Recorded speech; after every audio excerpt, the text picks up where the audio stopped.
Hello everyone, I'm Joshua. And I'm Avenger. Amanda. I'm Jay. I'm Josh.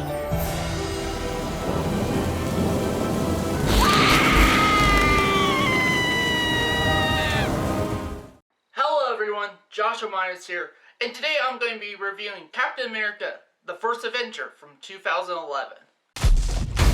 Whatever happens, stay who you are. Not just a soldier, but a good man. How do you feel? Taller.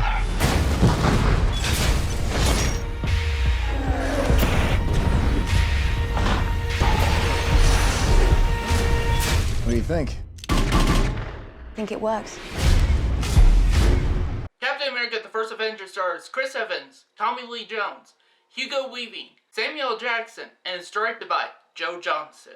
The plot of Captain America, the First Avenger is, after being deemed unfit for military service, Steve Rogers volunteers for a top-secret research project that turns him into Captain America, a superhero dedicated to defending America's ideals and leading the fight for freedom as the ultimate weapon against evil. When the terrifying force threatens everyone across the globe, the world's greatest soldier wages war on the evil Hydra, an organization led by the villainous Red Skull.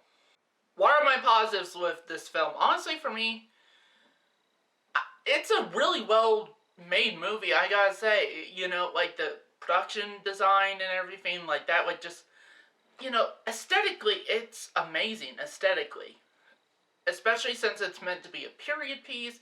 It's meant to take place during the time of, like, you know, World War I, World War II. I forgot which one had Adolf Hitler in it, but, yeah, I haven't been catching up on my history. I do apologize for that, but the aesthetic looks good, actually. And I think they really nailed what it looked like back then.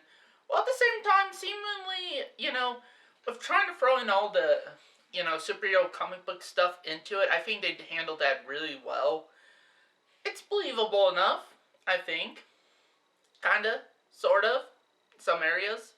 Also, I did like Chris Evans as Steve Rogers, aka Captain America. He has this really, like, likable personality to him, and he's just overall, like, a really good guy in this, actually. Like, he's more so somebody you want to achieve to be.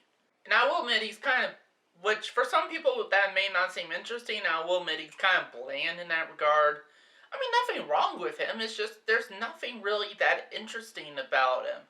He was more interesting before he turned into Captain America, I thought.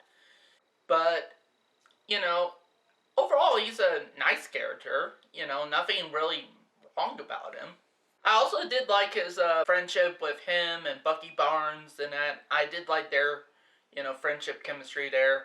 I did believe that they were friends. Also, the action sequences are still amazing, actually. That's the one thing the MCU seems to do really well with, for the most part, are the action sequences. They're fantastic in this one as well. The action sequences were fantastic in the first Iron Man, and now they're still fantastic in the first Captain America movie. The music's still pretty good. And another positive I have for this movie is that the villain Red Skull, his look is really interesting. Like, I really did dig the look of Red Skull. Other than that, that's it. What are my negatives with Captain America, the First Avenger? Honestly, for me, if I have to point one negative to this film, is that honestly, it is kind of, for the most part, forgettable. Like, seriously, I saw this in the theater back in 2011. There was a double feature between this and, like, it was, like, seriously, we had a drive-in theater, which, yeah, no longer exist, unfortunately. I do think they should still exist, but, we no longer have that in our, in my, hometown. In my hometown, but we no longer have that in my hometown, but when we did, back then, there was a double feature playing, which me, my dad, my siblings went to see. We were mainly there to see Rise of the Planet of the Apes, actually, but there was a double feature. It was playing Rise of the Planet of the Apes and Captain America: The First Avenger, which it played Captain America: The First Avenger first, then Rise of the Planet of the Apes, and I'm sorry, I just didn't. Afterwards, I just completely forgot about the movie, and there was some stuff with the film I was confused by at first, like when Steve Rogers wakes up and he's all like in present day New York, and that he's been asleep for 60 years or so. At first, I was really confused by that because it seemed like that portion was really rushed. And it still feels like that after rewatching it. This is the second time I've seen this movie. Because it's a film I've never really been that interested in going back to, but I decided to for my review of the MCU movies.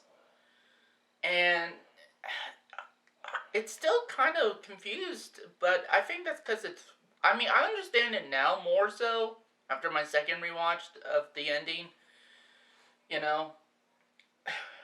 But still, it's like they rushed that whole segment so fast. It's like, so yeah, I was confused because when I first saw this movie, I was like, so was that a dream? Like him being the superhero, and was that a dream? Or, I was just confused at the time, and I'm less confused about it now, especially with what I've been hearing in that, and rewatching it again just for this review. But the only issue I have with the ending is that it felt rushed. In fact, some of this movie actually does feel rushed too, actually. Like, the romantic lead, Agent Peggy Carter, isn't really that interesting.